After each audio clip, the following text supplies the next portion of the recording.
This is episode number 194. Today we're featuring artist Beverly Ford Evans.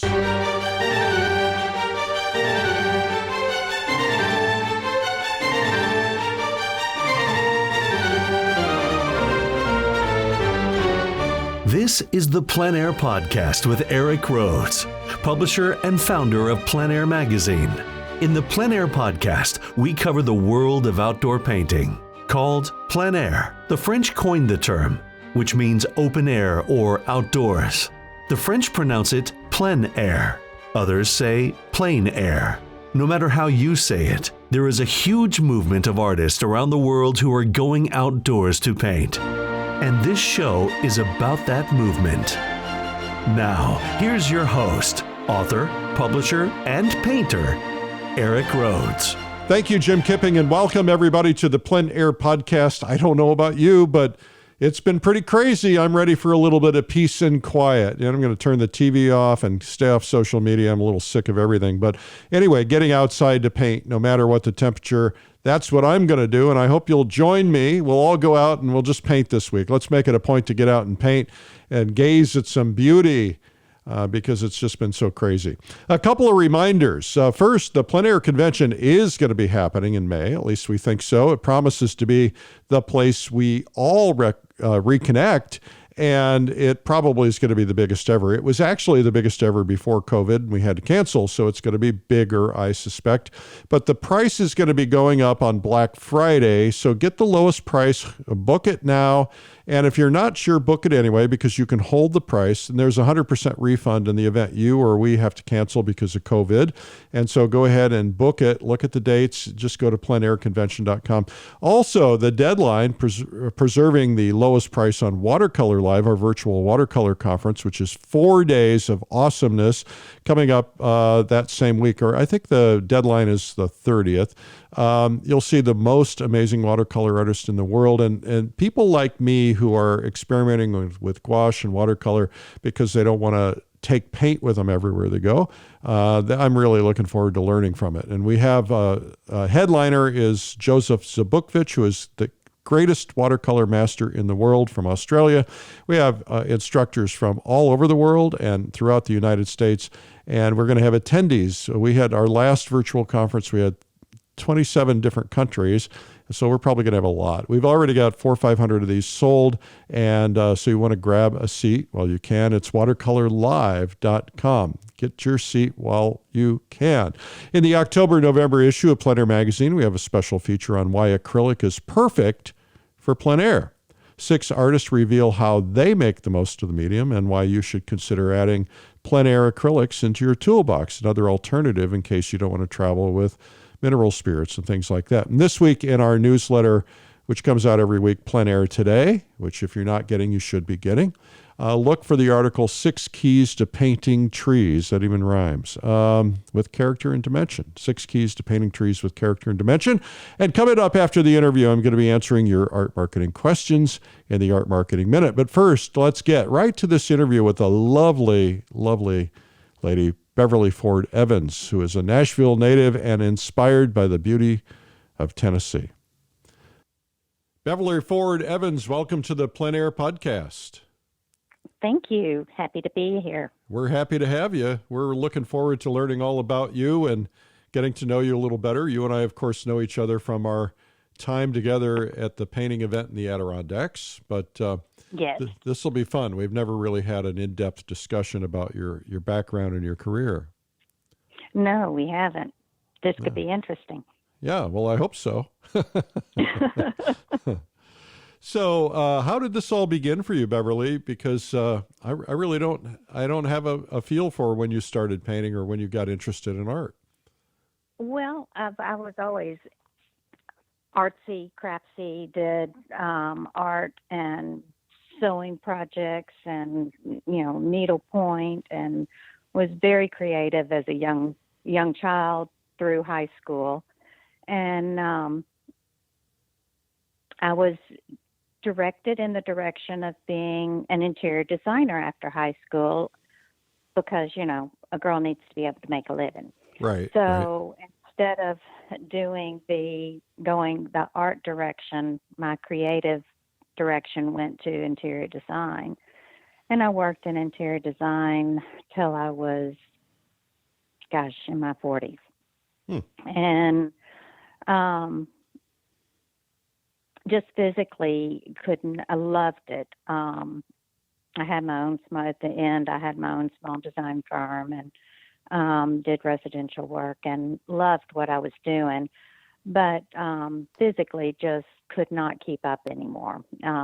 I have had ruptured disc. I've had hip replacements, yada, yada, yada. Well, and you're moving furniture around. Yeah, and, carrying heavy samples and, climbing ladders, getting draperies hung and all sorts of things. And so I got to a point where I said, I can't do this anymore. And I'd always wanted to paint, and I was in a position that I could do that.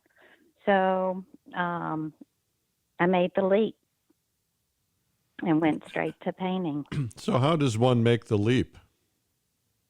The leap was a long leap because it took a couple of years for me to wean my design clients off of me. Like, no, just one more room. And so I just started painting on my own with acrylics first because I had not painted in oils in forever, and I was just a little afraid of them, didn't know how to use them, and thought I'm just going to start with acrylics. And that was fine, but it wasn't satisfying for me. And so I took a class at Cheekwood, which is a botanical art gardens and art center here in Nashville, on Wednesdays, and got reintroduced back into oils and just fell in love with it. And as a designer, I had been selling local artist work, Dawn Whitelaw, Paula Frisbee, Pam Pageant, Jason Saunders.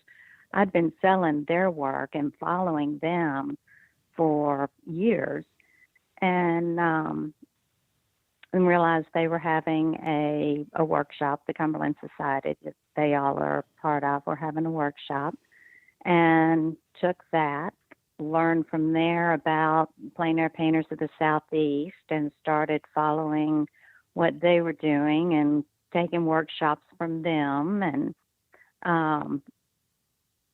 so it was a progressive leap, not just a jump in with 2 feet in the deep end.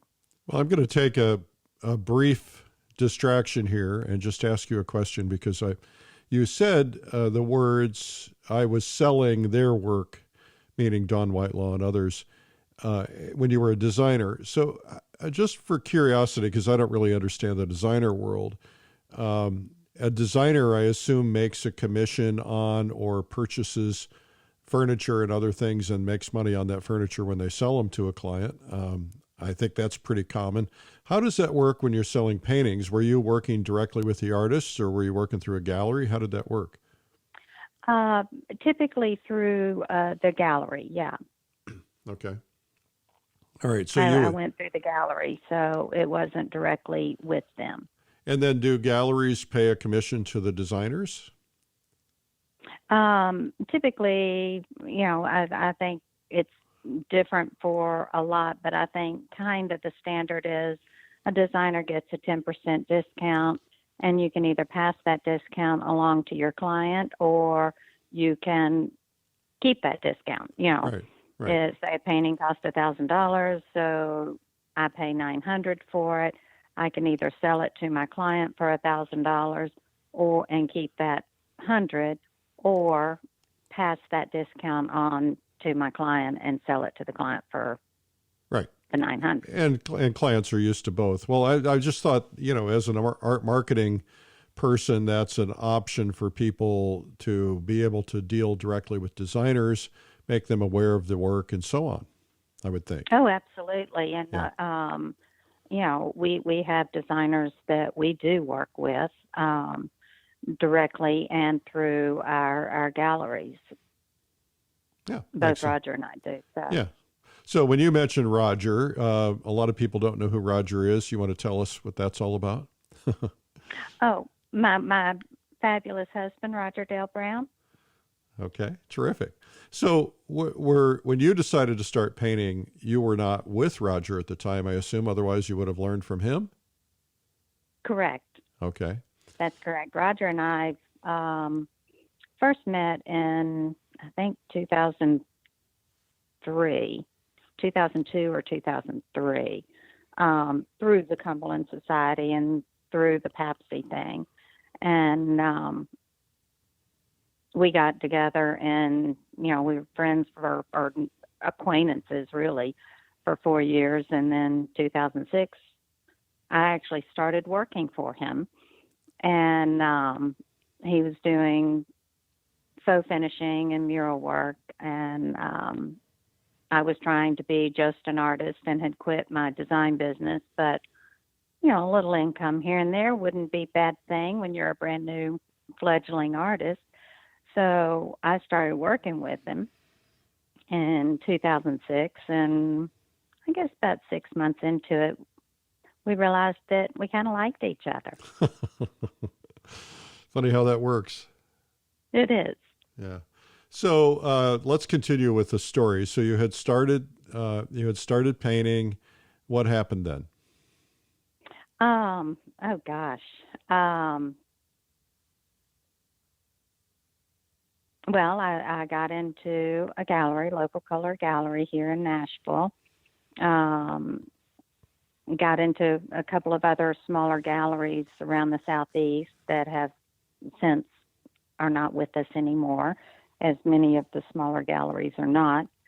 And I just kept taking workshops periodically with people that I wanted to study with. I've taken from, why'd I just go totally blank? Kwang Ho.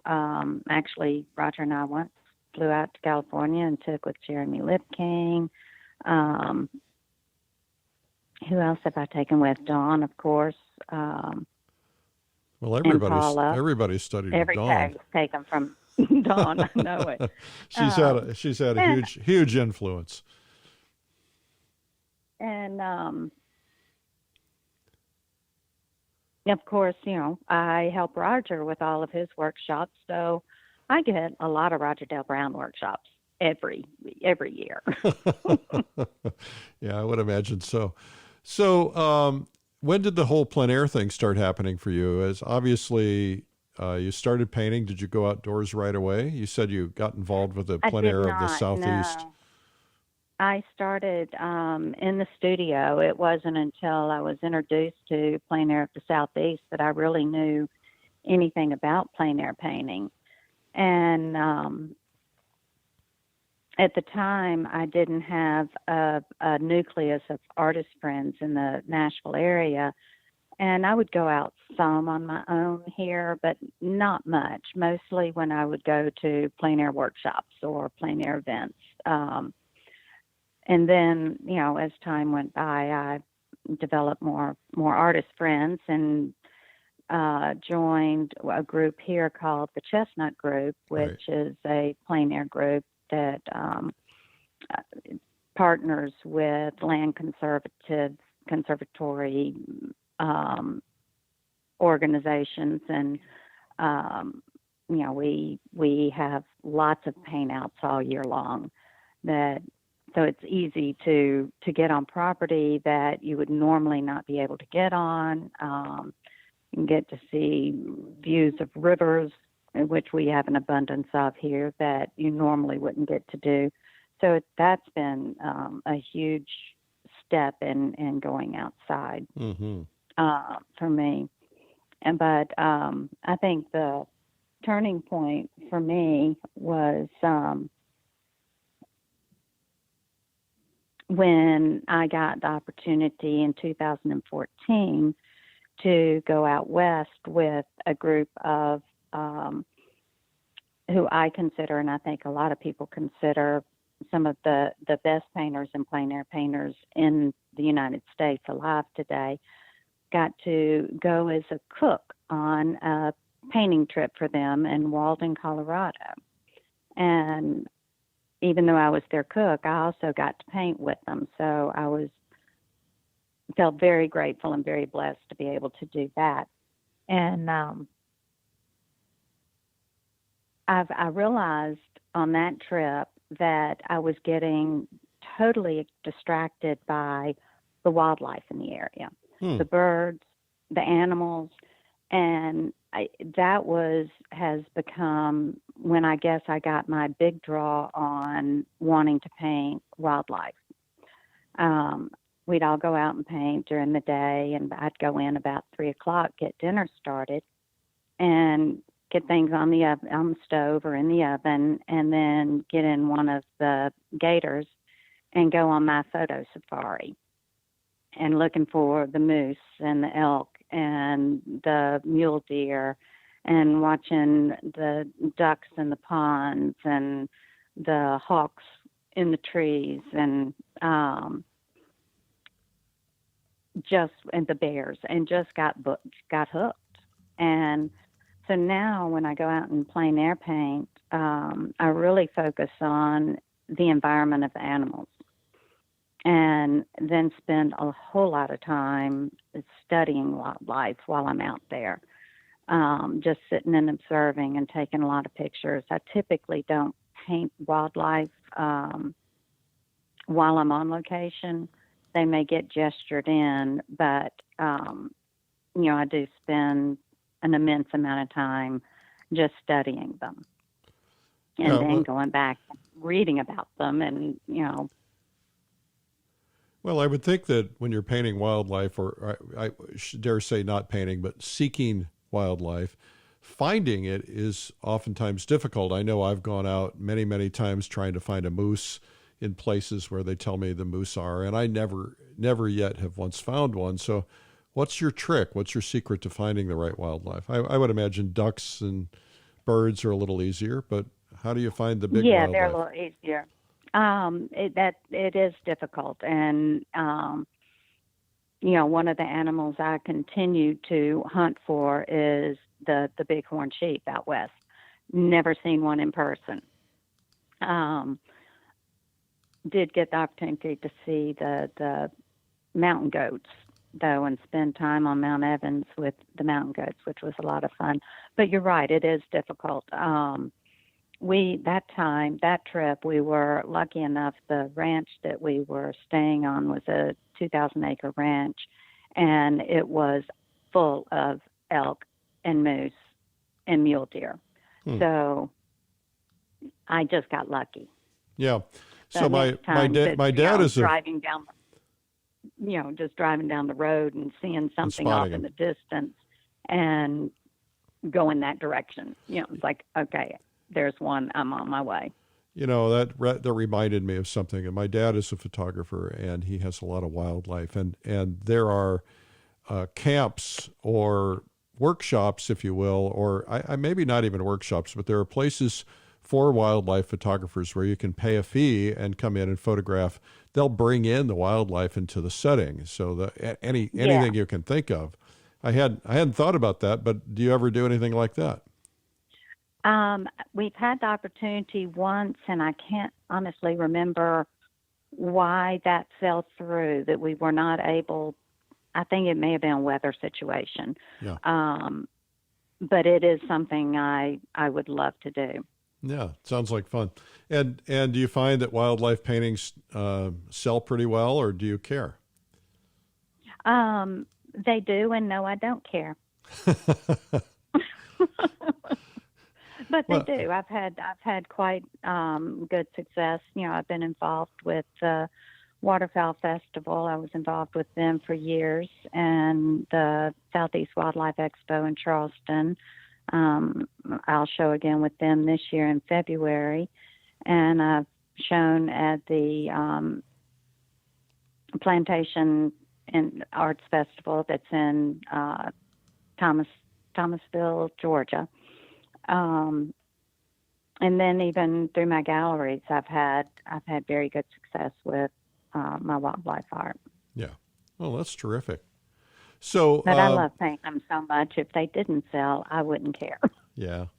So you recently did, I think you had a show this past summer, if I'm correct, on paintings from the Scottish Highlands. Tell me about Yes. that. How did that all happen? Well, Roger and I went last summer and spent 6 weeks in Whitebridge, Scotland, which is a little spot in the road outside of Inverness. And when I say spot in the road, there is one inn and pub, and it's right, borders Loch Ness, right on Loch Ness. And we took different people over, different groups came over with us. The first couple of weeks we were there, it was just some friend artists of ours that went with us, and we painted for a couple of weeks. And then for 10 days, some other friends of ours came over, and we drove all over Scotland just touring. And then we had 2 mentorship sessions with students coming over. So we had a good long stint there, painting, exploring, soaking up the beauty of Scotland and the culture. And 2 of the girls that were that came as mentees, I guess, live here in Nashville or in Franklin, and we decided to put on a show. Nice. So, and then it was supposed to be in March, and of course, we delayed it a bit, and we ended up having it in July, and it was wonderful. And that was we Karen Philpott and Brenda Coldwell. And Brenda Coldwell, yes. Yeah, very nice. And we held it at Brenda Coldwell's studio and gallery, On Track Studio in Franklin. Karen Philpott has her studio in that building.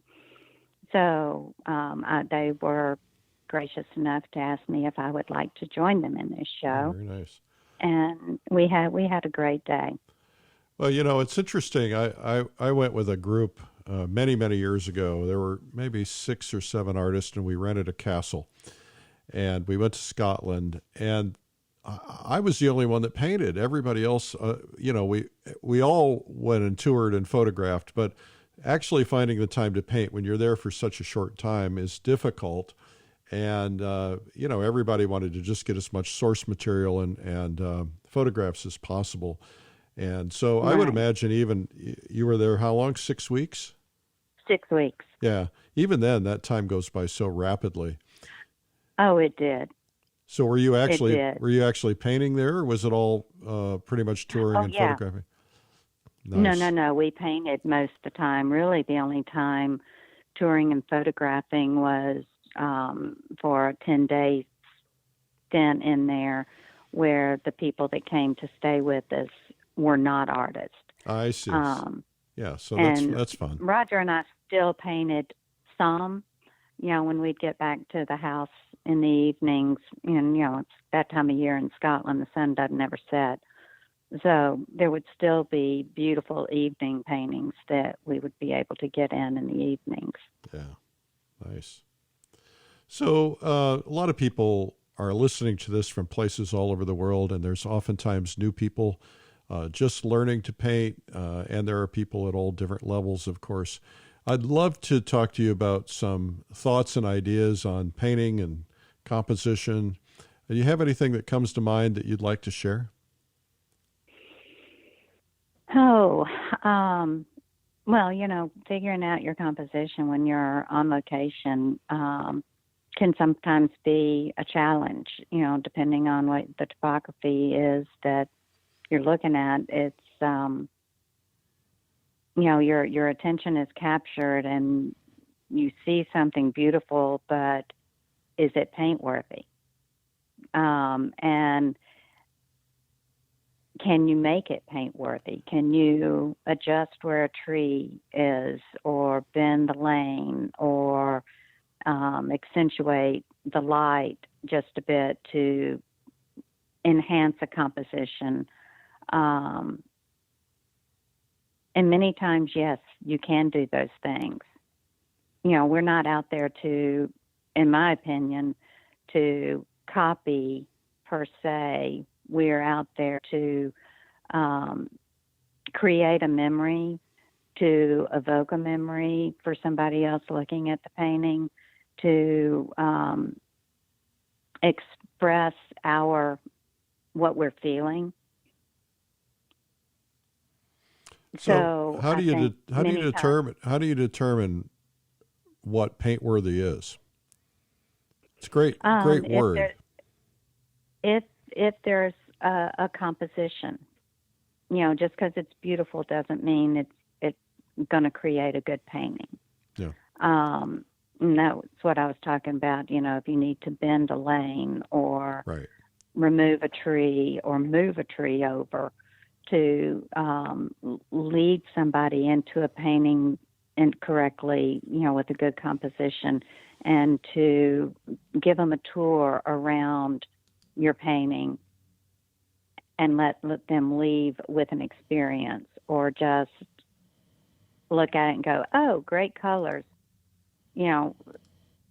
I prefer to have the better composition and tell a story. One of the things that I found difficult in Scotland is because the weather is somewhat moody sometimes, and is that it seemed like I was having to do a lot of one or two value paintings. Everything was kind of gray and misty. Yeah, that is true. But I still think you can push a value here and there, still create the same visual mood, but create a better painting. Mm-hmm. But that was so true. But the colors, they're also muted and gorgeous. And a lot of times you just, have the same values on something, but it would be a shift from a cooler tone to a warmer tone, just to keep the excitement in the painting. Mm-hmm. So you obviously do some mentoring and teaching. What do you find are the things that people struggle with the most, and how do you help them with those things? On location, the thing that people struggle with the most is determining if something is paint-worthy and how to crop in. You're looking at this beautiful vastness, and you want to paint it all in one painting. And typically that's going to end up in a failed painting. But if you can stand there and paint the 5 different paintings you're seeing, 5 different in 5 different paintings, then you're going to have more success. And the way I look at plein air painting is I'm not out there to create a masterpiece. I'm out there to study, to get values right, to get colors correct, to learn how to create the mood, not create the mood, but make the viewer feel the mood of the day. I lost my word on that. So I don't really spend a whole lot of time on a plein air piece, an hour and a half, and I'm done, and I'm moving on to the next painting. Mm-hmm. One, when I'm traveling, there's so much to explore and so much to see that I don't want to stand in one spot for 3 or 4 hours and know I'm missing something that's a mile down the lane. So does that mean you're painting smaller when you're on a trip like that? I usually paint, my go-to size is a 10 by 12. Yeah. Okay. I was I had Dawn Whitelaw on my daily Facebook YouTube show, and she was talking about taking a 16 by 20 panel and putting some tape on it and essentially making a whole bunch of small panels for that very reason. Yeah. She didn't want to get stuck on one one painting, so she painted them small and kind of nailed the essence of the color and the light and the composition, and then she'd take them back to the studio and make something bigger and better out of them. Right. The PleinAir pieces are not paintings per se. They're studies, they're sketches, they're our reference. Mm-hmm. So yeah, we very often will do that too. If it's like a 12 by 16 and tape it off into 4 quadrants and have 4 little panels mm-hmm. right there, and it's just go from one to the next. You can do some fun little panoramic things like that if you're standing in one spot. That's one of those places that's like there's 5 paintings out there. Yeah, I just experienced that. It was kind of fun. So, what are the other things that you find that students are struggling with, and how do you help them with those things? Their values. And the only way for somebody to get better at values is to continue to paint and study. If they'll take a photograph of a scene and look at it in color, go back home, put it on your computer, look at it in color, and then take all the color out of it and look at it in black and white and see how close you were thinking those values were. Just it's the act of continually looking at it, continually dissecting your own work, continually dissecting what you're looking at out on location. And it's not something that comes really naturally to a whole lot of people. And I wish I could say there's, a quick trick, but if there is, I don't know what it is. I think it's just a matter of observing, and you don't even have to go out and paint. You can just go out in your backyard and sit with your glass of wine in the evening and look at the values in a tree, or the value of how the ground plane in light goes into shadow, and how many times how similar that value is, but just a temperature change. The shadow is just really only a little bit darker than the ground plane where the sun is hitting, but there's a temperature change. Mm-hmm. And just constantly observing. I'll never forget when I was in a workshop with Paula Frisbee, and we were outside, and they were talking about the reflective light, and I could not see it to save my life. Been there. And I was like, Paula, she was talking about this warmth on this tree trunk. And I was like, Paula, I am so sorry. I just don't see it. She rolled her eyes, stomped over to the tree, pointed to the tree, and goes, don't you see it right there?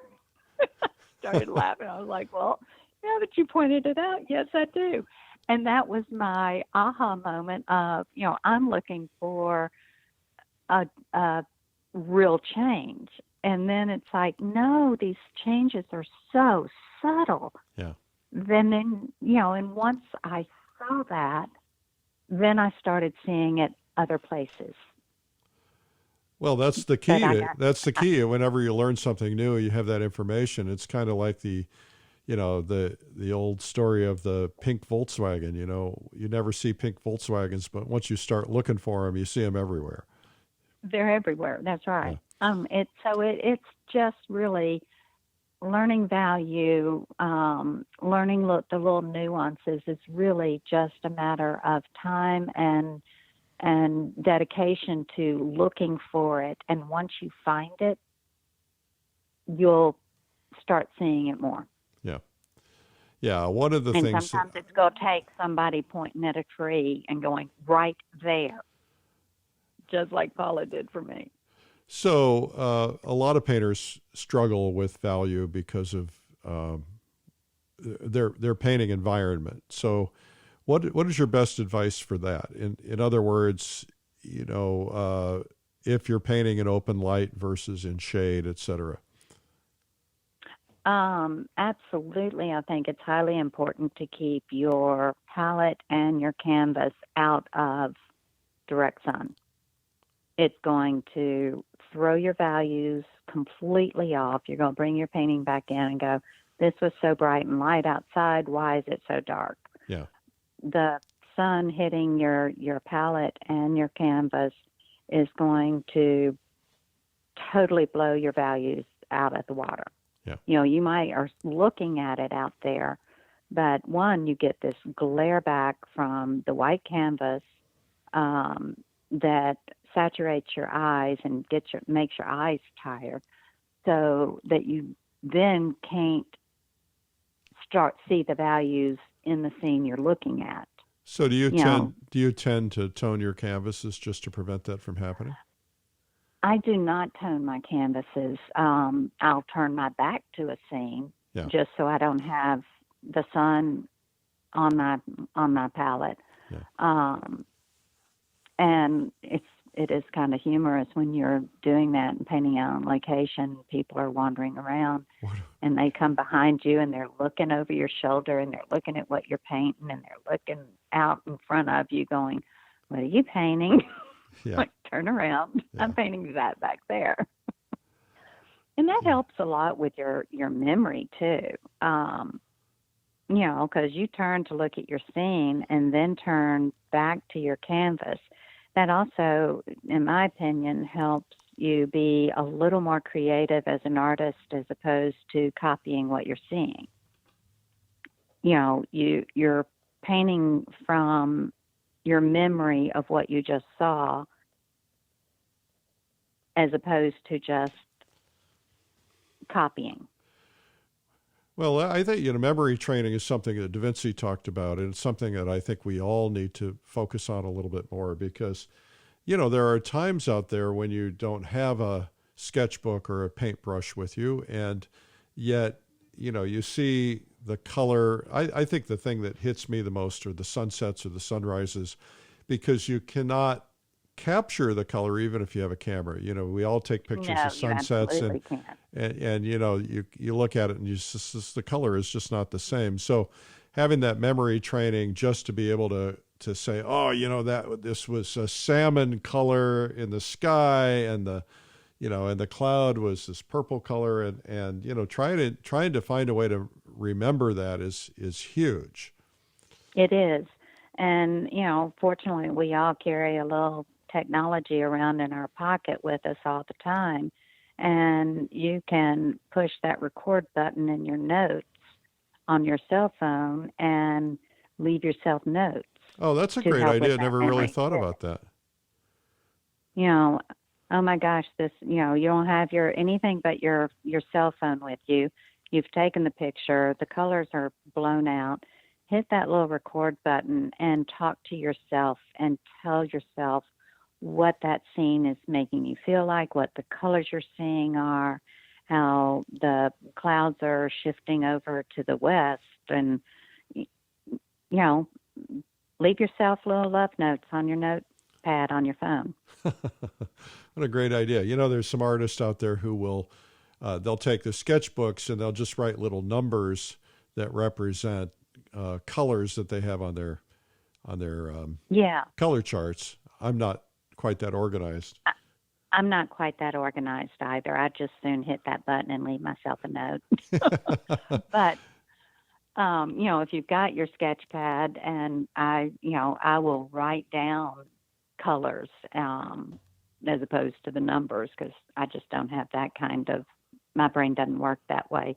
But I'll, just write it down if you've got your sketch pad with you. And that's really fun to go back to and just read your notes that you've written when you were on a trip, or just, in some farmer's cow field, look back to things you wrote 2 or 3 years ago, as opposed to how you're taking notes and what you're actually observing now compared to then. That's an amazing lesson on a reminder of that you are growing, Right. that you are learning. Because I know a lot of people feel like, I haven't grown like I wanted to grow. Well, if you keep those little reminders and note from 2 or 3 years ago, you'll see how you've grown. Well, it's like the value of journaling. It's the same thing as we all tend to be people who look forward, and yet sometimes if we turn around and look backward, we can see how far we've actually come. That's why I keep my old paintings. A lot of people tear them up or burn them or sand them down, and I keep them, and every, I don't know, 3 or 4 years, not very often, but I'll go through them.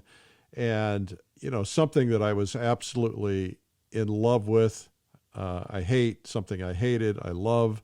And sometimes I'll find something that gives me a composition that, I've got to paint it again. Now that I know what I know, I can make it better. So I think, having that growth pointed out to you by looking back is pretty good. I think it is too. Sometimes I go into a gallery and I cringe at something I painted, 3 years ago. That's funny. A few months ago was at a friend's house, and I had years and years and years ago given her a painting. And I'd been telling her for a couple of years that I was taking that painting off her wall and replacing it with something else, because it was just, to me, ghastly. Yeah. And finally I did it. And she's like, and I gave her something else. And she's like, but I really want that other painting back. And I was like, Mary, why do you want that back? She said, because it reminds me of how long you and I have been friends. Oh, that's sweet. She said, I love that painting because it reminds me of where we started. And so, she's getting it back. So now she's getting 2 paintings. Now she's getting 2 paintings. Oh, that's and terrific. I'm perfectly happy with that. Now, you talked about memories, and earlier, I find that my studies are my memories. So that they're of moments of painting, special moments, or, like you were talking about wildlife, the time that a deer leaped across the fence right in front of me, or something like that. What are some of your special memories of plein air painting? Oh, gosh, there's so many. We've had so many adventures. And, now you put me on the spot. Yeah, I know. That's what I do. That's part of my job. Yeah, thanks. Let's have a little dead silence on the radio. Yeah. My brain is jumping from wonderful painting experiences in Maine to Wyoming to Montana to Texas. Gosh. Sounds like you travel a lot. We do. Of course, this year we haven't so much, but we are typically on the road at least 6 months out of the year. Are you really? Yeah. So how do you operate? If you're on the road, you're out there gathering, you're creating paintings, gathering, I dare say it's kind of a crass term, but inventory, right? Things for your galleries. Yeah. How do you operate the business aspects of your lives when you're on the road? Well, or do you? Typically we're not on the road. It's not 6 months at a time. We may be gone 2 or 3 weeks at a time, and then home for a couple of weeks, and then back out for a couple of weeks. Yeah. Sounds like a wonderful life. It is. We know we're blessed with that. And our dogs go with us. And for the longest time, we traveled in a camper. And we had studios in the camper. We retrofitted it, gutted it, and Roger had his easel, and I had my easel. And we had, we lived in the trailer when we were on the road. We sold that, about 3 years ago, I guess, 4 years ago. So it's a little different now. We don't spend as much time out, as many weeks out at a time just because of the business side of it, that, we need to spend some time in the studio. We need to get things to the galleries. We need to take care of the, inventory and the accounting and all of the stuff that goes along with owning a business. Yeah. So, it can be tricky. Well, let's and talk. You try to hire, good people to help you with things, and you got to be pretty organized and have a plan. Well, let's talk about that for a second, because I teach marketing and I'm always curious about this. What did you have to go through to get to the point where you were able to sustain yourself as an artist? What were the steps that maybe instead of what the steps you went through, what are the steps you would recommend today if somebody decided they were going to take that leap and they decided to, to become a full-time artist and support themselves? What would you recommend they do? Well, I am not the marketing genius. And I know you could answer that question a whole lot better than I can. But I learned from people like you. What would I? If you had to start, from scratch, artist? if you had to start from scratch today, knowing what you know, what would your recommendation be to people to launch their career? Consistency. In using social media, and if you do choose to go the route of advertising in magazines, we like you've got to be you've got to be consistent with it. You've got to be committed to advertising minimum 4 times a year. You need to get involved with shows and events that your name gets to be a common knowledge. You network with other artists. Artists are very generous with information and with sharing things that for success. We as artists want other artists to succeed. And that's what I think is just consistency in painting. You've got to continue to paint. You can't paint for a couple of weeks and then go, life got in the way and didn't paint for 6 weeks. You're not going to grow as an artist. And if you're not growing as an artist, your work's not getting better, and you don't have as much to market with. But you've just got to get involved. Absolutely. Get involved with local plein air groups, going to open studios, trying to get in plein air events. You have to work it. The social media, you've got to work it. It's a full-time job. It's not a 9 to 5. I think that's worth repeating. That bears repeating, and that is, it's a full-time job. It is, and that's the one thing that I think people miss the most, is that they want to paint full-time, but they are not doing the work full-time when it comes to the back end of things. 20% of your time on your marketing, you got to do your books, you got to plan your events, you got to you got to enter competitions so you can get your name out there. You got to do all these things, and applying for events and working sometimes a year, 2 years, 3 years in advance if you're doing shows. Absolutely.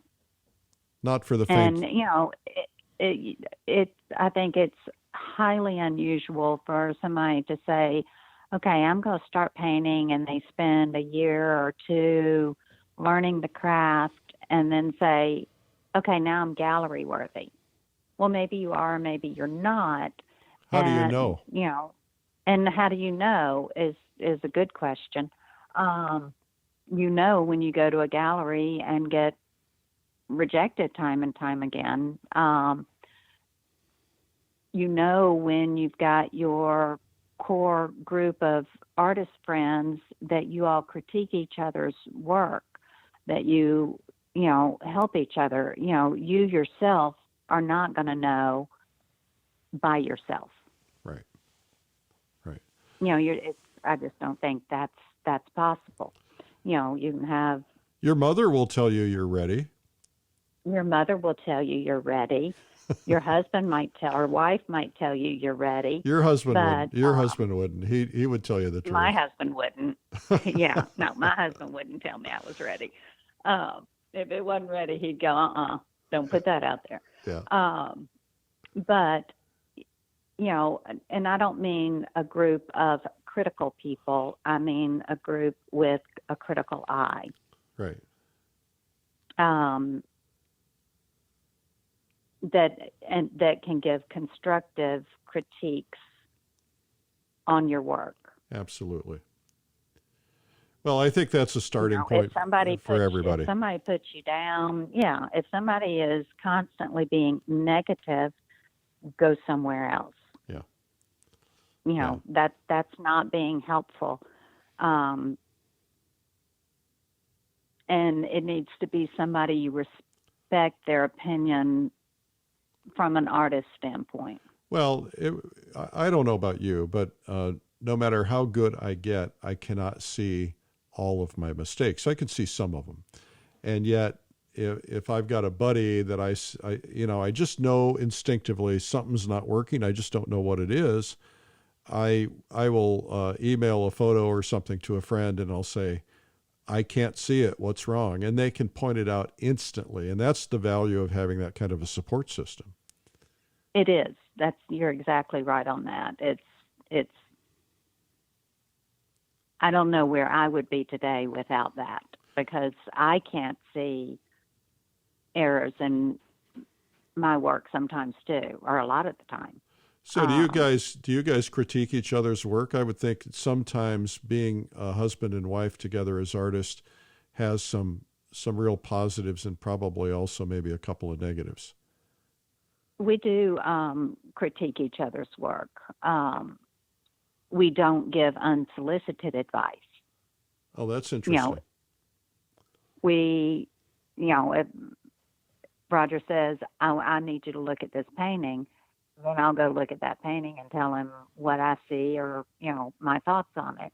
And he also with me, but not unsolicited advice. I think that's a great policy. But Roger and I are so not competitive with each other. That's nice. So we work out the same studio. He faces one direction, I face the other. We easily see each other work, all day long. There's nothing to block that. But we are respectful of, don't give unsolicited advice, and just the fact that we're not competitive with each other. We are nothing but support for each other. That's very nice. So let me ask you something else, because you brought up something that I think some of us struggle with. You're out painting with 3 or 4 other buddies, and you take a break and you walk around to get away from your painting, and you start looking at what everybody else is doing of the same subject, and you go, I should have done that. And then you go back, and of course you screw up your painting because you're trying to slip something else in. How do you deal with that?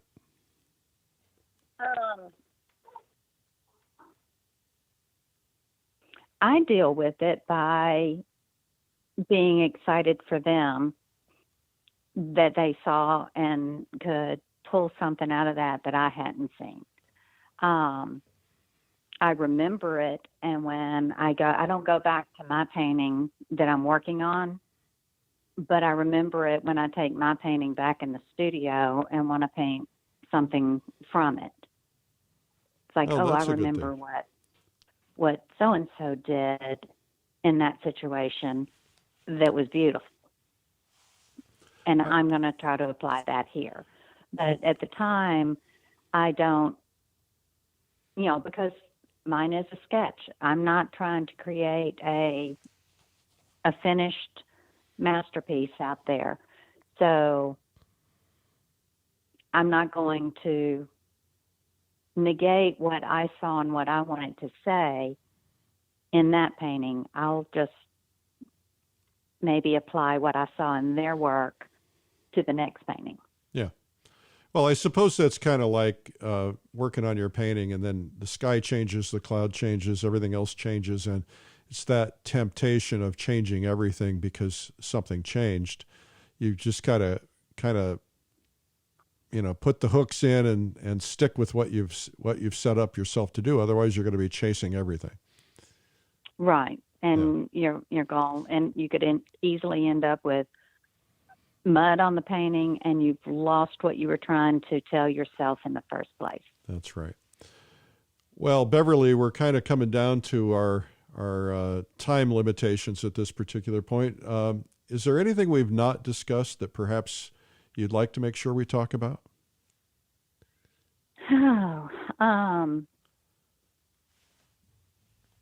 I think the only other thing I wanted to maybe interject, and we've probably already covered this, but it's like, can I call myself a plein air painter? Well, yes, I can. Is that all I am as an artist?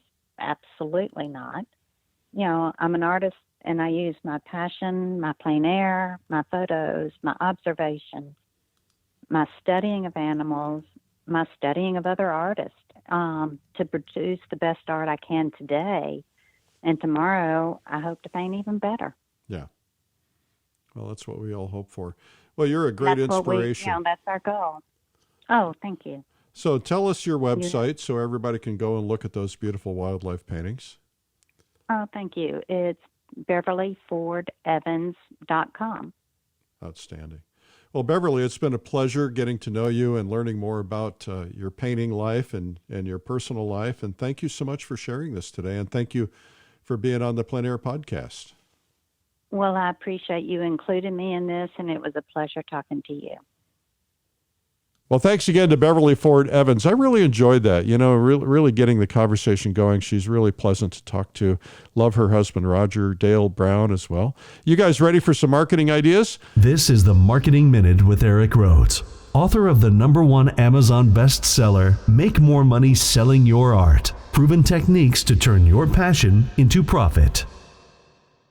In the Marketing Minute, I answer your art marketing questions. You can email yours to eric@artmarketing.com. And I read these sight unseen, never seen them. I answer them without a script because I've just got to do it off the top of my head because that's how I roll. Question from Christina Hillen in Buffalo, New York, who says, please keep the Marketing Minutes coming. They are very inspiring. Thank you, Christina. What's your question? My question is, I have no idea how to get my work known on a larger scale. Where do I begin? Well, I don't know if you mean larger scale, meaning larger paintings, but I assume you mean how do you get your work known on a larger scale? I recommend that every artist have 2 strategies, and sometimes 3, but let's start with 2.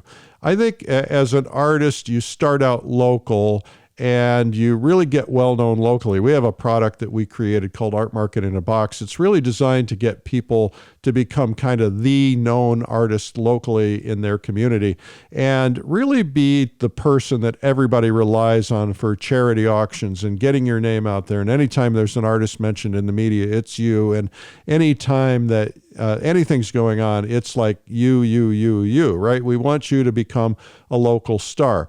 That's very important because you can sell a lot locally, and there's a lot of things you can do locally you can't do nationally. But the downside is that sometimes local doesn't work. Let's say you live in a community where your community just isn't, the jobs aren't there, people aren't making any money, and so if you are reliant entirely on one marketplace, then it's a problem for you. That's why we recommend also a national strategy, which means getting into some art galleries or selling nationally in other places. Now, what I try to do is I try to recommend that you go into galleries where things are really crushing it, where people are making money and people are doing it, like a place like Silicon Valley, for instance, because, or sometimes it's a different place. Some markets get hot for whatever reason.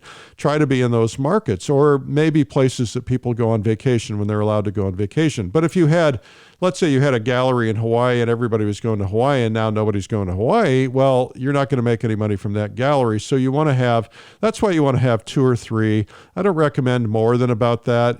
Some people will do more, but you've got to have enough quality that you can send to the galleries. And so having 2 or 3 galleries in 2 or 3 different locations around the globe so that you've got a little economic stability can be a really good thing. And so I think the way to scale, to get known on a larger basis, first off, get yourself a way to sell, and that is through a gallery. Now, you can sell direct as well, and there's a whole nother dialogue about that. But the idea is you've got to help your gallery. You can't rely on them entirely, because let's say I'm in 3 galleries now, and I'm in a gallery with 30, 40, 50 other artists in some cases.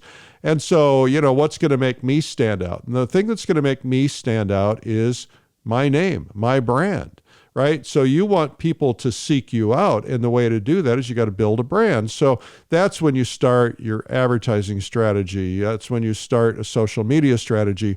Although I caution you, social media tends to be our friends, tends to be people who are not necessarily art buyers, not always. I mean, you can get them, but you've got to have a specific strategy to get them.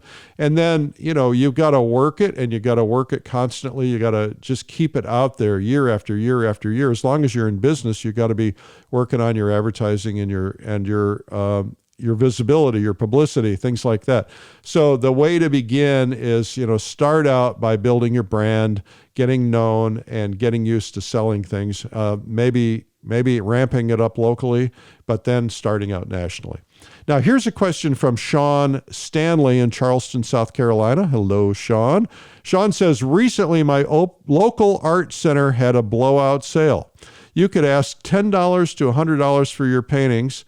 I took lots of smallish ones, 11 by 14s being the largest. I'm a hobbyist. I made about $300. People love some of them. It helped build my confidence a lot. What should my next step be? Well, there's nothing like selling a painting to build your confidence, Sean. Congratulations. I think that's terrific. And, everybody has to start somewhere. And pricing is one of those difficult things. I'm not a big low price person, but I also know that when you're starting out, you're not going to command a higher price until you get to the point where you're a little bit stronger, and then you can start commanding it. But I think just getting used to being able to sell paintings is a really good thing. And so do more of that. So what I recommend is you get yourself an art show in a local restaurant or something. You may or may not be strong enough to do that yet, but get some experience. Set up a little sale. Maybe you set up a sale at your house for your friends or an open studio. Get used to selling. Get to the point where you're selling. But all of us need to always work on getting better, because it's getting better that also builds our confidence. It's nice to sell paintings, but it's nice to sell paintings at higher prices ultimately. And when you start getting, instead of $100 for painting, you start getting $200, and then $400, and then $1,000, then $2,000, then $5,000, and then $10,000, then $100,000. That's going to make a big difference. Now, some of us never get there, but a lot of us do.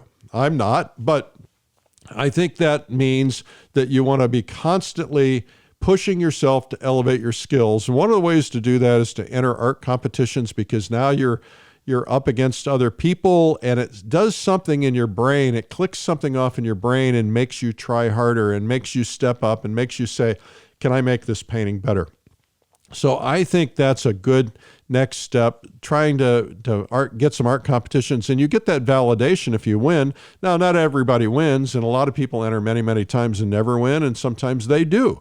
And so that helps build confidence. But I think, starting out with a little local thing, I would, do something at a local diner, restaurant, something like that, and see if you can sell some more $100 paintings. And once you get some more under your belt, maybe you can develop relationships with the people who bought those paintings, then sell them some more, and then gradually ratchet up your prices to $150 and $200 and $300 and so on. And and if you're a hobbyist and you only want to be a hobbyist, that's cool too. There's nothing wrong with that. So I congratulations. I applaud you on that. Anyway, that's the Marketing Minute. This has been the Marketing Minute with Eric Rhoads. You can learn more at artmarketing.com. I want to remind you guys to get your seats for PleinAir Convention at PleinAirConvention.com. Remember, Black Friday is the deadline. Also want to remind you that Watercolor Live price goes up on the 30th of November. So go ahead and get that booked. We've got a lot of people coming, and that's going to be an amazing event. And especially if you're kind of thinking about watercolor, gouache, or something for getting out there when you want to travel and you don't want to carry all those heavy oil paints, or maybe you're just into watercolor. I think that's a good idea. I want to remind you also that if you've not seen my blog where I talk about art, life, and all kinds of other things, check it out. It's there every Sunday. It's called Sunday Coffee, and you can find it at coffeewitheric.com. This is always fun for me. I love doing it. I love communicating with people, love solving art marketing problems. Let's do it again sometime, like God willing, next week. We will see you then. My name is Eric Rhoads. I'm the publisher and founder of PleinAir Magazine. You can find us online at outdoorpainter.com, which is the website for the magazine. You can also get a subscription there or at pleinairmagazine.com.